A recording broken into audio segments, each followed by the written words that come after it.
ఓం శ్రీ గురుభ్యో నమః. ఓం శ్రీ మాత్రే నమః. జూలై నెలలో మేషరాశి యొక్క ఫలితాల గురించి ఇప్పుడు మనం తెలుసుకుందాం. అందరికీ శ్రీ వారాహి గుప్త నవరాత్రి శుభాకాంక్షలండి.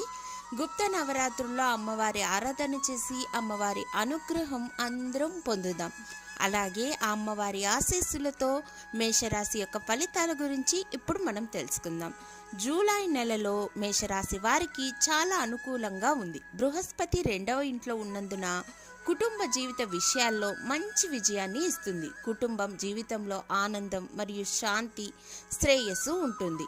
అలాగే మీ ప్రవర్తన, మీ మాట్లాడే విధానం ద్వారా కుటుంబ సభ్యులు సైతం ప్రభావితమయ్యి అందరూ ఆనందంలో శుభకార్యాలు చేసే దిశగా ఆలోచిస్తారు. మేషరాశి వారి కెరీర్ గురించి మాట్లాడుకున్నట్లయితే ఈ నెల అనుకూలంగా ఉంది. 10వ ఇంటికి అధిపతి అయిన శని దాని ప్రధాన రాశి చక్రం కుంభంలో 11వ ఇంట్లో ఉంటున్నాడు. దీని కారణంగా మీ కార్యాలయంలో ఒత్తిడికి కొంచెం గురవుతారు. కాకపోతే మీరు పనిని చాలాసార్లు చేయాల్సి వస్తుంది. రిపీటెడ్గా చేయడం బట్టి కొంచెం ఒత్తిడి అనేది పెరుగుతుంది.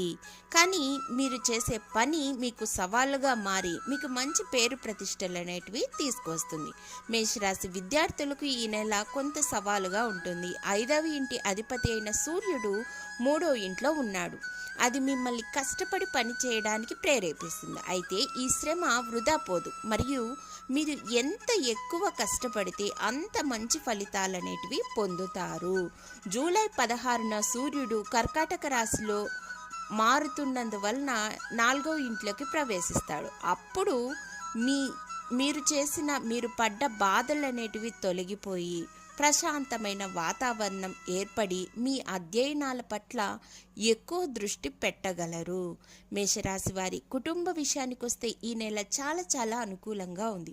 మాసం ప్రారంభం నుంచి మొదటి ఇంట్లో ఉన్నందున కుజుడు 4వ ఇంటిని చూస్తున్నాడు. దీని కారణంగా కొన్ని చిన్న ఇబ్బందులు, ఉద్రిక్తతలు ఎదురైనప్పటికీ కుజుడి యొక్క అంశం మీకు ఏదైనా ఆస్తిని తీసుకువచ్చేలా చేస్తుంది. అలాగే మీ ఆర్థిక జీవితాన్ని పరిశీలిస్తే ఈ నెల కొద్దిపాటి హెచ్చు తగ్గులుగా ఉంటుంది.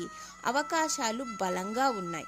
తిరోగమన శని ప్రభావం అనేది మీ 11వ ఇంట్లో ఉండటం వల్ల మీ ఆదాయాలు ఉన్నట్టుండి పెరుగుతాయి. శని యొక్క తిరోగమన స్థానం కారణంగా మీరు మీ ఆదాయాన్ని రోజుకు పెంచుకుంటూ మీ ప్రయత్నాలు సఫలీకృతం చేసుకుంటారు. నిరంతర ప్రయత్నం అనేది సాగుతూనే ఉంటుంది ఈ నెలంతా.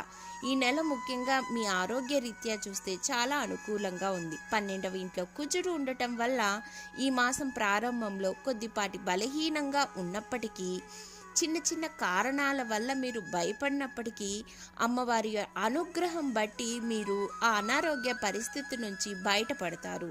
శని యొక్క తిరోగమన కోణం 12వ ఇంట్లో ఉన్నందువలన మీరు ఆరోగ్యం అనేది కుదుట పడుతుంది. మీరు ప్రతిరోజు సూర్యుడికి రాగి చెంబులో అర్ఘ్యం ఇవ్వడం బట్టి, సూర్య నమస్కారం చేసుకోవడం బట్టి, అలాగే వారాహి గుప్త నవరాత్రులు గనక చేసుకున్నట్లయితే మీ జీవితంలో మంచి ఫలితాలు అనేటివి రాబోతున్నాయనే చెప్పాలి.